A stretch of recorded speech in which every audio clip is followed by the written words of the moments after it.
ফেরাউন কয় বেটা আমার দেশে থাইকে আমার ঘরে খায়া এতদিন দুধ কলা খেয়ে খাওয়ায়া মনে হয় কালসাপ পুষছি, বলস কি আমার ধর্ম ছেড়ে দিতে? বলে হ্যাঁ। এইসব ধর্ম ছেড়ে দেন, এক আল্লাহকে গ্রহণ করেন।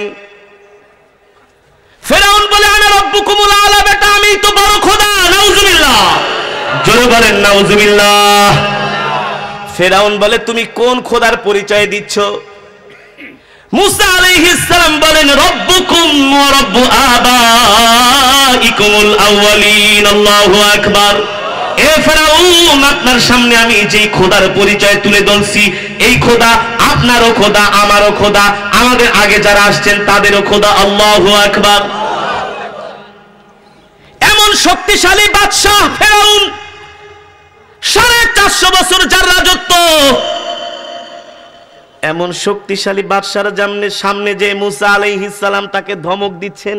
কি করছেন? ধমক দিচ্ছেন। জোরে বলেন। আর আমরা হইলে তো স্যার স্যার, খালি তেল মারা। Yes madam, yes madam, no madam বলার কারো সাহস নাই। খালি তেল মারা আর তেল মারা, তেলবাজি করা আর তেলবাজি করা। একা মুসা, মুসা কি কেউ নাই সাথে? এমন একজন প্রতাপশালী বাদশাহ ফেরাউনের সামনে যায় সব ছাড়েন, এটি বাটপারি সাটপারি ছাড়া আর কিছুই না। এক আল্লাহকে স্বীকার করেন। ফেরাউন কয় চিনো আমাকে? কয় চিনি। কি করবেন, কি করবেন? এ ফেরাউন মুসাকে ধমক দিচ্ছেন, কি করবেন? মুসা আলাইহিস সালাম বলে আপনার কি ক্ষমতা আছে জানি। ফেরাউন বলে মুসা আরেকবার যদি কথা বলো লা আজআলান্নাকা মিনাল মাসজুনিন, তোমাকে আমি জেলের মধ্যে ঢুকাবো। ফেরাউনকে মুসা বলতেছে হে মুসা, এই সমস্ত জেল ঠেলের ভয় দেখায়া লাভ নাই। জেলকে আমরা পাত্তা দেই না, জেলে যাওয়াকে আমরা কখনো ভয় পাই না। ঠিক এদেশের উলামায়ে কেরাম হকের কথা বলবেই বলবে। জেল ঠেলের ভয় দেখায়া আলেমদের কোনো লাভ নাই। ইউসুফ আলাইহিস সালাম জেল খেটেছেন, জেল খাটা সুন্নাত। পয়গম্বর মুসা ফেরাউনের সামনে দাঁড়ায় বড় বড় কথা। ফেরাউন কয় মুসা রে, তোকে জনমের শিক্ষা দিচ্ছি, কি শিক্ষা দিবেন?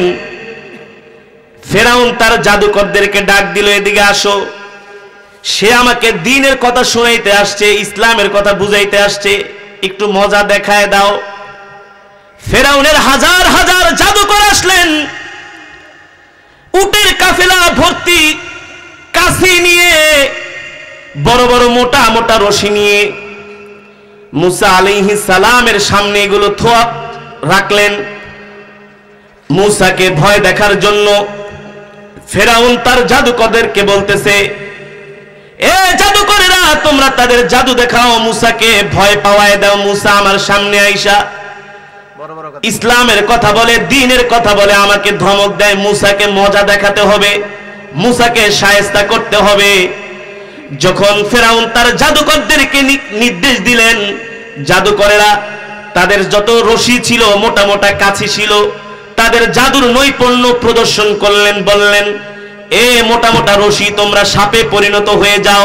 বলতে দেরি ওই জাদুকরদের মোটা মোটা রশিগুলো এক একটা বড় বড় অজগর সাপে পরিণত হয়ে গেল। মুসা আলাইহিস সালাম ভয় পেয়ে গেলেন। ভয় কেন পাবেন না? মুসা আলাইহিস সালাম তো মানুষ। কি মানুষ? রক্ত মাংসে গড়া মানুষ, ভয় তো আছেই। আল্লাহ বলে মুসা ভয় পেও না, লা তাহজান ইন্নাল্লাহা মা'ানা। মুসা ভয় পেও না, তাদের জাদু তাদেরকে দেখাইতে দাও। তারা যখন জাদু প্রদর্শন করলো, এক একটা রশি মোটা মোটা সাপ, হাজার হাজার সাপে পরিণত হয়ে গেল। আল্লাহ বললেন মুসা ভয় পেও না, একটু সবর করো, ধৈর্য ধরো, দেখো আমি কি দেখাইতেছি। আল্লাহু আকবার। মুসা আলাইহিস সালামকে আল্লাহ নির্দেশ দিলেন, তোমার হাতের লাঠিটা বিসমিল্লাহ বলে মাটিতে ফেলাও। কোথায় ফেলাও? মাটিতে। পয়গম্বর মূসা যখন তার হাতের লাঠিটা মাটিতে ফেললেন, আস্তে আস্তে করে পয়গম্বর মূসার লাঠিটা একটা সাপে পরিণত হয়ে গেল। প্রথম ছোট সাপ, কি ছোট সাপ, জাদুকররা মনে করছে মূসা ধরা খেয়ে গেছো, এবার ঠেলাটা বুঝবা। মূসা ভয় পায় নাই। মূসা মনে মনে ভাবে, আমি যে আল্লাহর দ্বীন কায়েম করার জন্য আসছি, দ্বীনের দাওয়াত দেওয়ার জন্য আসছি, আমার দায়িত্ব হচ্ছে দ্বীন পৌঁছে দেওয়া, আর বিজয় দেওয়ার মালিক কে? জোরে বলেন কে? এবার আস্তে আস্তে করে মূসার সাপ বড় হচ্ছে, বড়। কেমন বড়, কেমন বড়, যেদিকে মূসার সাপ, মূসার লাঠি মুখ ফিরায়, সেই দিক থেকে জাদুকরদের যত সাপ ঠাপ আছে সব মূসার লাঠির পেটের মধ্যে ঢুকে যায়। আর আস্তে কোন আল্লাহু আকবার। এটা তো গুলিস্তানের জাদু পাইছেন নাকি? হ্যাঁ, বঙ্গবাজারের জাদু। জোরে বলেন আল্লাহু আকবার, আর জোরে আল্লাহু আকবার। ক্ষমতাকার ডান দিকে পয়গম্বর মূসার লাঠি ঘুরে, ডান দিকে যত সাপ বাঘ ভাল্লুক সব পেটের মধ্যে ঢুকে যায়, বাম দিকে ঢুকে পেটের মধ্যে ঢুকে যায়, সামনের দিকে ঢুকে পেটের মধ্যে ঢুকে যায়। জাদুকর একজন আরেকজনকে খোঁচা দিয়া কয়, দোস্ত এবার আর পার পাবো না, বহুত বাটপারি দেখাইছি, আর লাভ নাই, এবার ধরা খেয়ে গেছি। কারণ মূসা যেটা দেখায় এটা জাদু নয়, আমরা যেটা দেখাই এটা জাদু। কত জাদুর মোকাবেলা করলাম, জীবনে তো আজ পর্যন্ত এমন বিপদে পড়ি নাই।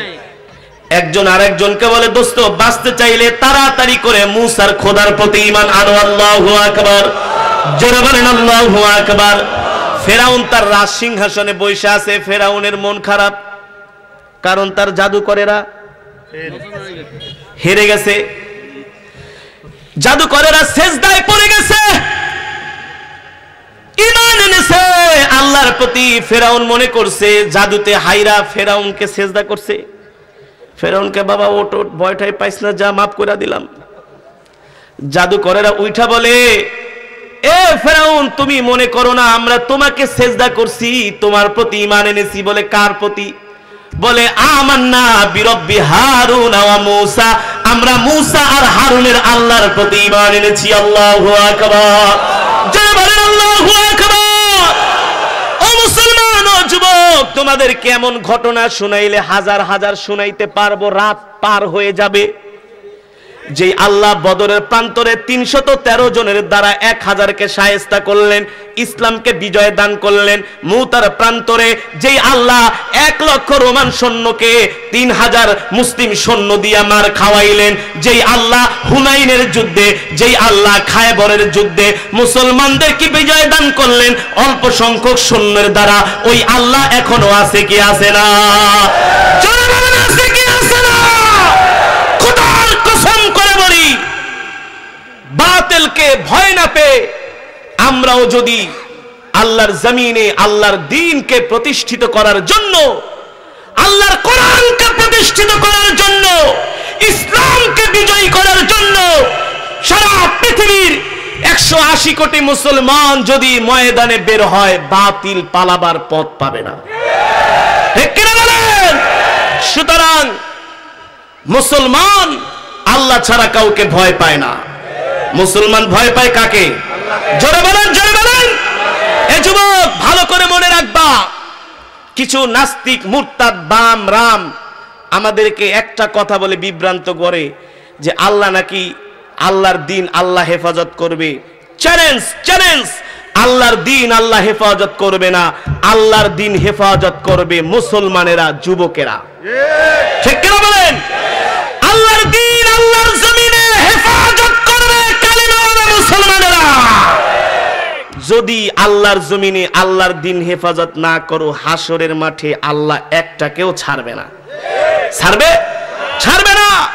বলবে ইসলামের বিরুদ্ধে কথা বলা হয়েছে, কোরআনের বিরুদ্ধে, আল্লাহকে নবীকে গালি দেওয়া হয়েছে, এটাই তো ইসলামের বিরুদ্ধে আঘাত। হ্যাঁ, আল্লাহর নবীকে গালি দিবে, তুমি একেবারে মিলাদ পয়রা জিলাপি খায়া একেবারে বাজারের জিলাপি শেষ করে ফালাইবা, এটা কখনো ইসলাম নয়। এর বিরুদ্ধে প্রতিবাদ করাই হচ্ছে ইসলাম। বাতিলের মোকাবেলায় হক দাঁড়িয়ে যাবে, এটাই হচ্ছে ইসলাম, ঠিক কিনা বলেন? তাহলে যতদিন বাঁচবো আল্লাহর জমিনে আল্লাহর দ্বীনকে বিজয় করার তামান্না নিয়ে বাঁচবো, ঠিক কিনা বলেন?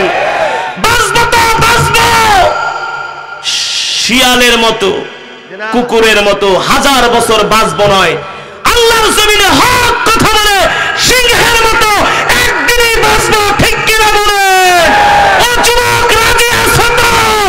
হাত উঠায় দেখায় দাও।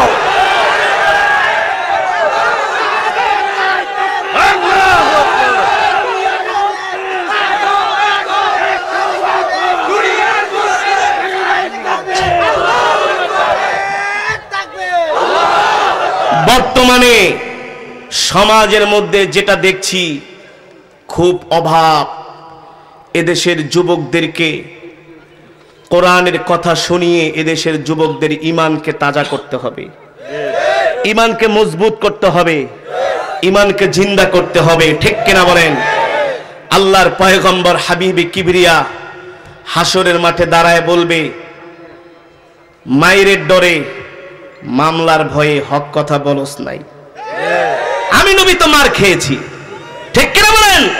সুতরাং যতদিন বাঁচবো হক কথাগুলো বলবো, কোরআনের পক্ষে থাকবো, সবার সাথে আমাদের গভীর সম্পর্ক বন্ধুত্ব থাকবে, এক মুসলমান আর এক মুসলমানকে কলিজা দিয়ে ভালোবাসবো, হৃদয়ের গভীর থেকে ভালোবাসবো।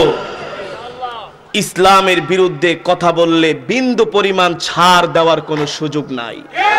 সে যদি আমার জন্মদাতা বাপ হয়, সে যদি আমার জন্মদাতা মাও হয়, সে যদি আমার ভ্রাতৃত্বের ভাইও হয়, ইসলাম এবং কোরআন সুন্নাহর বিরুদ্ধে কথা বললে এক বিন্দু পরিমাণ ছাড় দেওয়ার ইসলামের শরীয়তে কোনো সুযোগ নাই, সুযোগ নাই, সুযোগ নাই, ঠিক কিনা বলেন? এ যুবক, ইসলাম তোমাদের কাছে আমানত দিয়েছেন আল্লাহ, এই ইসলামকে আমাদেরই হেফাজত করতে হবে, ঠিক কিনা বলেন? যদি আল্লাহর জমিনে আল্লাহর দ্বীন হেফাজত করার দায়িত্ব যদি মুসলমানের না হতো, আল্লাহ 63 বছর জিন্দিগিতে আল্লাহর পয়গম্বর 27 বার যুদ্ধে অংশগ্রহণ করেছেন। কয়বার? কয়বার? কয়বার? তাহলে জাফর বিন আবি তালেব কেন মুতার প্রান্তরে গেলেন, শাহাদাত বরণ করলেন, ঠিক কিনা বলেন? সুতরাং সেই 1450 বছর ধরে শুরু হয়েছে ইসলামের বিরুদ্ধে গভীর ষড়যন্ত্র, চক্রান্ত। এই যে একটা সিনেমা বের হয়েছে কমান্ডো, জোরে বলেন, যত নাটক সিনেমার মধ্যে শুধু দাড়িওয়ালা টুপিওয়ালাদেরকে শুধু জঙ্গি বানানো হয়, এটা ইসলামের বিরুদ্ধে আঘাত, এটা মুসলমানের বিরুদ্ধে ষড়যন্ত্র। কমান্ডো সিনেমার পিছন থেকে ভারতের কোন নায়ক, নাম কি, দেব না ঠেপ, হ্যাঁ, লা ইলাহা ইল্লাল্লাহু মুহাম্মাদুর রাসূলুল্লাহ, এই পৃথিবীর সবচাইতে রণকৌশলী, এই পৃথিবীর সবচেয়ে বড় রাষ্ট্রপ্রধান কে ছিলেন?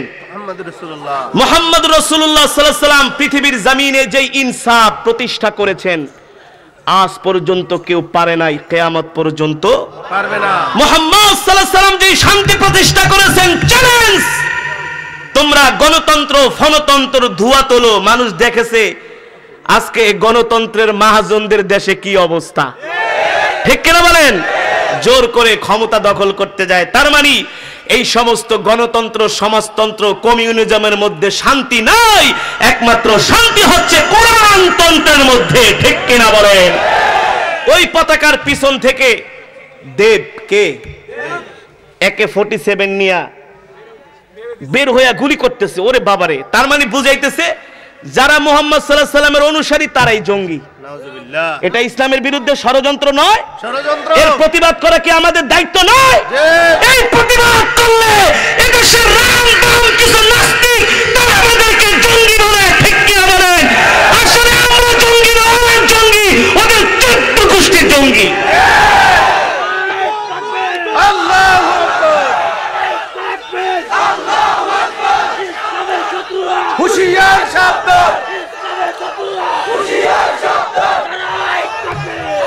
ইসলামের বিরুদ্ধে কিভাবে ষড়যন্ত্র হচ্ছে দেখেন। ইসলামকে কিভাবে আমাদের হেফাজত করতে হবে। দেখেন, ওই দিন ৭১ টেলিভিশনে একজন সাংবাদিক প্রশ্ন করেন, ব্যাপারটা কি?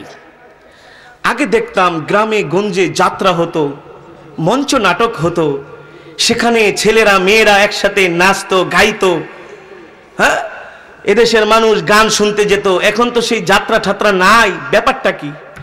আর একজন বলে, ম্যাডাম সব কিছু হুজুররা খাইছে। কারা? হুজুররা সব শেষ করে দিয়েছে। কিভাবে? এখন আর ওই গ্রামগঞ্জে যাত্রা ঠাত্রা হয় না, এখন ওয়াজ মাহফিল হওয়ার কারণে সেগুলো বন্ধ হয়ে গেছে। আলহামদুলিল্লাহ। আপনাদের কাছে আমার প্রশ্ন, আজকের মাহফিলে যারা এখানে এসেছেন সব দলের মানুষ আছেন, সব তরিকার মানুষ আছেন। এদেশের যুবক কোরআনের কথা শুনে গাঁজা খাওয়া ছেড়ে দিচ্ছে, ইয়াবা খাওয়া ছেড়ে দিচ্ছে, সন্ত্রাসী করা ছেড়ে দিচ্ছে। প্রতিদিন শতে শতে ফোন আসে, মোবাইল টেকিং করে দেখবেন যারা গোয়েন্দা সংস্থার লোক আছেন, বলে হুজুর এই যে দেখেন আপনার কোরআন তেলাওয়াত শুনতেছি। ভাই কোরআন তেলাওয়াত কেন শোনো?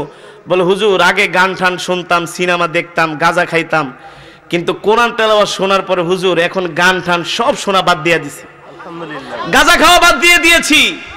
তাহলে যারা গাঁজার ব্যবসা করে তারা তো আমাদের বিরুদ্ধে লাগবেই, যারা এই সমস্ত অশ্লীল গানের ফ্যাক্টরি বসায় তারা তো আমাদের বিরুদ্ধে লাগবেই। আজকে কোরআনের মাহফিলের কারণে এদেশের হাজার হাজার লক্ষ লক্ষ যুবক ইসলামের পথে।